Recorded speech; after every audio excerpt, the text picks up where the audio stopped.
A typical large-scale client could see thousands and thousands of false positives from their CSPM solution.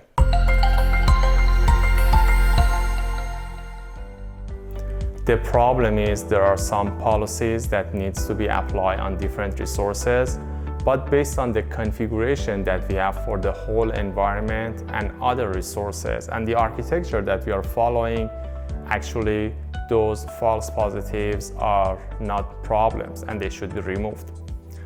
So usually many people are working on the CSPM side in those companies and then fixing those problems.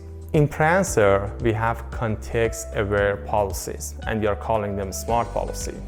And the reason is based on the context, based on the configuration of the other resources, and based on the architecture that you're following, a policy could be applied or could be disabled. Give you an example on Microsoft Azure. For the Azure SQL, there is a firewall feature.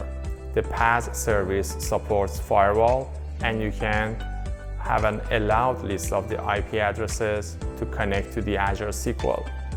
And that's a policy we are applying because it's very important for the PaaS services to filter the connections that we have to the database. But also, Azure SQL supports private endpoint. And it means that you can put the Azure SQL on a local VNet, and at that time, there is no public interface available. It's just all in your local network. When you have Azure SQL in a private endpoint manner, there is no need to apply the firewall rules. And the reason is those firewalls just for the public IP addresses. They're not applied for the private IP addresses. So based on the configuration of the Azure SQL, because now we are putting that on a private endpoint, we don't need to have the policy for the firewall rules for the Azure SQL.